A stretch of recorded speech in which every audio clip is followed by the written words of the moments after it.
Hello, scientists. It's Ms. Steph. Welcome to the Science Test Kitchen. People, I'm going to be as quick as possible. So this video has two functions. One, to announce what we're going to be doing on Saturday at the Earth Day / Open Streets event on 165th and Audubon. I have decided that we're going to be doing plant-based polymers. All right.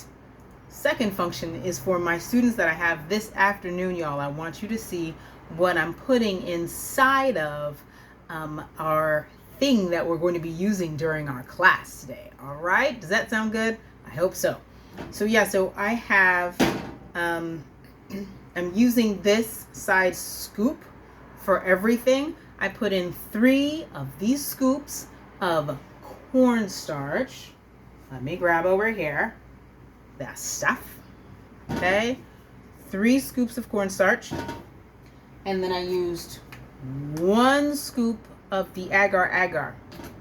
Now what I have in here, half a scoop of our glycerin. Let's look at the glycerin. Glycerin, it comes in this bottle. I use it in slime sometimes, and this product we shall see whether it comes out kind of like slime or not, okay? And then another half a scoop of some vegetable oil. All right, anywho, welcome to the Ms. Steph Science Club Test Kitchen. I'm gonna put, so you can see there's like white powder, okay? And then some oil and glycerin. All right. Next step is to add quite a bit of water. Okay, we're going to add 300 milliliters of water. Add. I'm going to stir this and heat it. It must be heated. This is why I'm doing this part in the Science Test Kitchen. All right, so let's heat this up and I'll be right back. I'm still heating it up. It needs to actually be warmed and stirred for a little while. Most of my tests have let me know that it turns pretty quickly. It's kind of an interesting experience.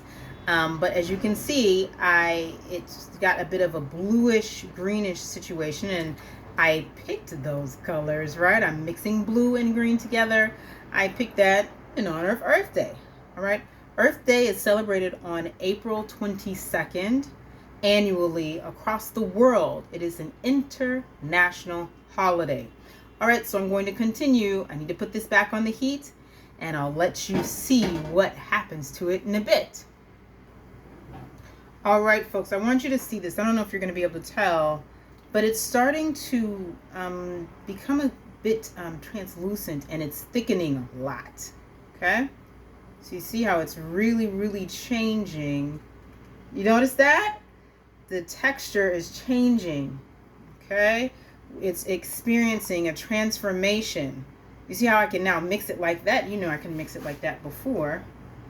It was way too thin, way too watery, and now we're getting this nice ooey gooey substance. All right, so things that need to happen to turn this, say, into, say, plastic, if we were trying to make a plant-based plastic. So I'm going to continue. One, it would need to be cooked a bit further, because that's one of the actually mistakes I made before. I didn't know how long it needed to be cooked and what I needed to be looking for, and that's why we as scientists practice stuff. Hello, yay, shout out to practice and patience and diligence and all those words, right? So stir, off and on the heat and turning the heat up and down, all that other type of stuff. If you're going to try this, definitely, you need an adult, right? You need a grown-up, because you need to make sure that you're being safe with the heating element that is the stove, right? Okay, anyway, so let's keep going. So one of the things that would need to happen is it would need to cool off. Another thing that needs to happen is that it needs to dry. So I actually have one of my test samples. You see how this has been dried, okay?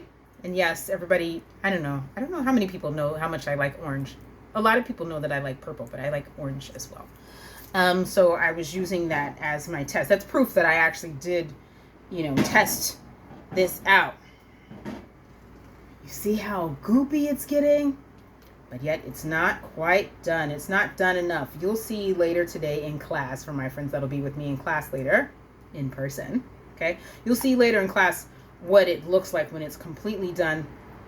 And we're going to experience it, and I'll let you touch it and all that type of stuff. It'll be cooled.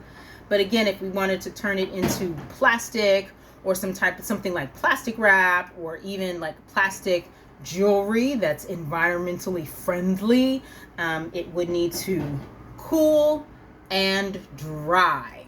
In addition to these heating steps and making sure you have the right chemicals mixed together, it needs to be heated, and then it needs to cool and dry.